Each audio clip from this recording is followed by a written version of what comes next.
Good evening, everyone. This is your evening news recap. I hope all of you guys are having a wonderful day. Today is June 2nd. It is Monday, I believe.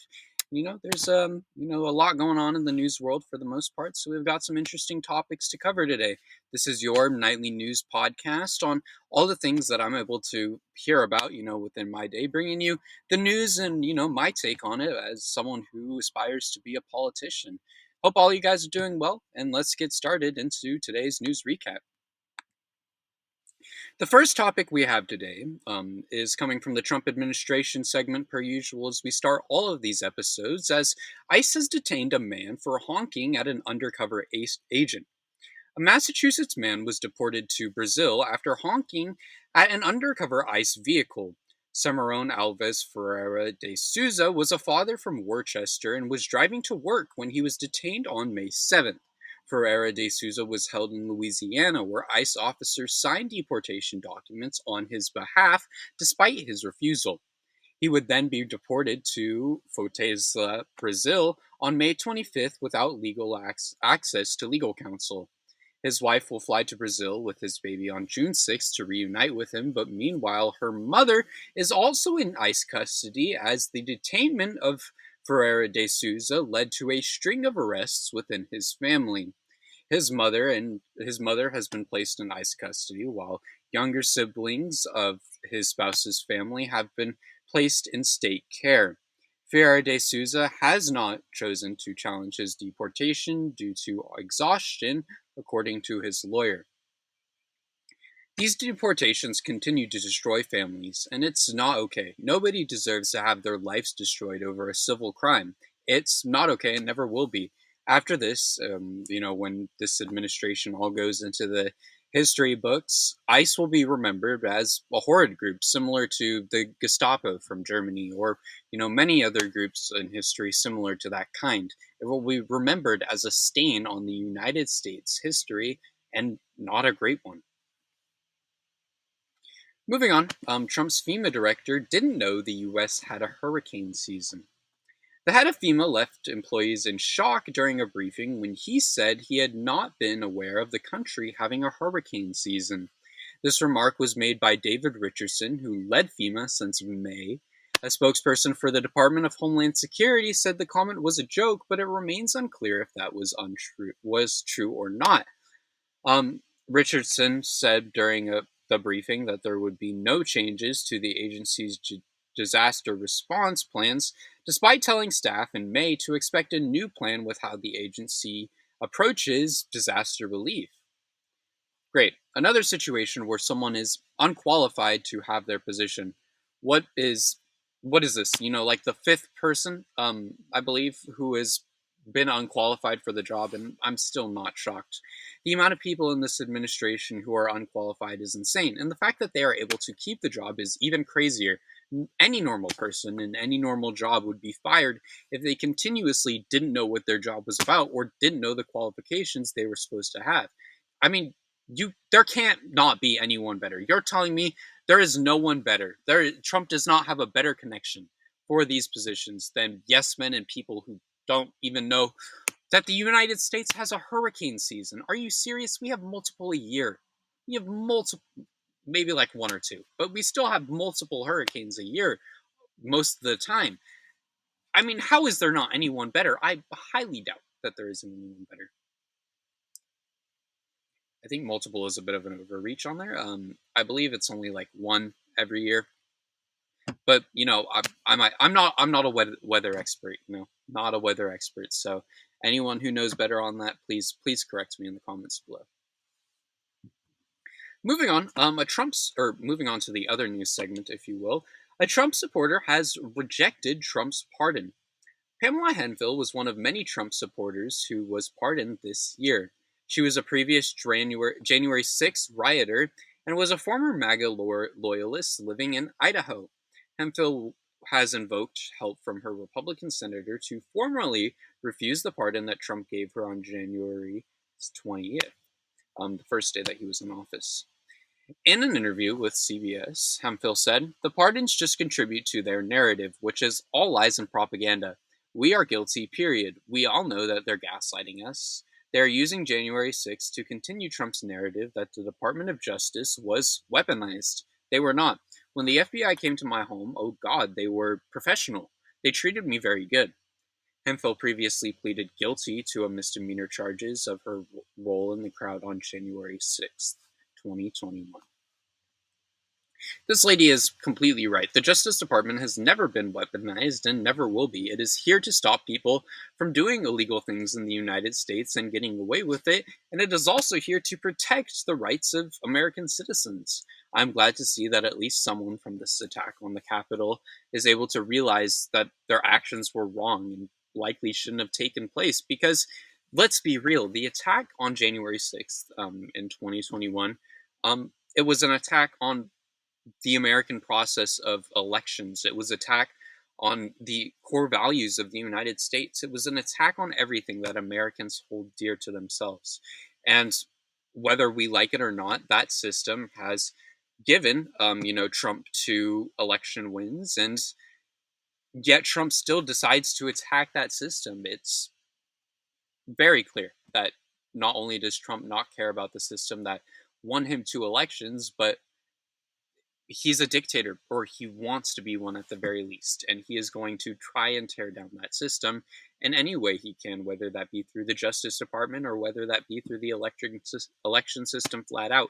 He wants control, and we can't let them have that. The Justice Department is one of the last things standing in between us and the Trump administration, and we must continue to support the the Justice Department and make sure that we are able to stand up to the Trump administration.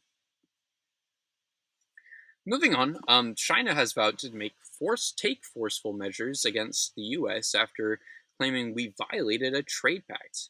China has accused the United States of violating a trade deal signed by the two countries last month and vowed to take resolute and forceful measures because of it. This comes after Trump accused Beijing on Friday of violating the agreement. In response, the Chinese Commerce Ministry spokesperson said Beijing firmly rejects these unjustified accusations. The spokesperson claimed the U.S. had seriously undermined and violated the agreement by issuing export the revocation of. I just skipped a whole line, and I am so sorry. Um, they violated the agreement by issuing an exported control guidelines for AI chips, stopping the sale of chip design software to the US, and announcing the revocation of visas for Chinese students. The spokesperson went on to say, if the US um, if the US insists on its own way and continues to damage China's interests, China will continue to take resolute and forceful measures to safeguard the legitimate rights and interests, or their legitimate rights and interests, if you will. My apologies. The spokesperson would refuse to elaborate further on this statement. This is a huge escalation, yet it is completely justifiable. China has at least made an effort to work with the United States, and yet the Trump administration continues to go out and attack the country time and time again. Any normal person in any situation similar would just cut that one person off and not talk to them or not negotiate with them anymore. Yet China continues to negotiate. Let's be real. China would be fine if they cut off the United States. There are so many other countries that are continuing to buy products from China or will buy products from China if the US is not there. Yet they continue to work and get a deal done. They do not have to do that, but they continue to do so. It is not only a sign of, I guess, respect, if you will, but it is. I'm looking for the word. It's similar to respect. We're just going to keep moving on because I can't think of the word. It's a sign of how noble, if you will, China is, and going around and how they make their deals and how they present themselves on the world trade, rather than the United States just screaming and yelling. The Chinese government is able to try and negotiate and try and get a deal done, even if Trump does his stupid decisions that he continues to make, China still tries to get a deal done, which is something we don't see, and it's honestly something to, um, something you can respect. It, something the Trump administration doesn't have, and something China definitely does have. And it's, crazy to be saying this, but as an American, I definitely respect China a lot more than I respect the current Trump administration by far. Moving on, major companies planned to drop law firms that essentially caved to the Trump administration. Some of the nation's top law firms that folded to Trump's pressure are struggling as at least 11 major companies are shifting away from those firms. General counsels at various companies told the Wall Street Journal that they doubted if firms that surrendered to Trump could be relied upon to represent them and if they couldn't do it themselves. Oracle, Morgan Stanley, Microsoft, and McDonald's are reportedly among those businesses who plan to distance themselves. This is probably going to be one of the best decisions these companies can make for themselves and PR. Not only does it distance themselves from the Trump administration, but it prevents them from any legal issues that may come when law firms refuse to do their jobs and stand against the Trump administration. Overall, I feel this is a good move for these companies, and hopefully we continue to see similar moves taken that not only benefit the consumer, but kind of stand against the Trump administration and you know the attacks on these values that Americans hold so dear. With that being said, that's all the news I have to cover today. Not too much for me to ramble about. We missed yesterday's episode, had some technical issues with the recording, but I figured it out, and I seem to have found actually a better way to do these recordings.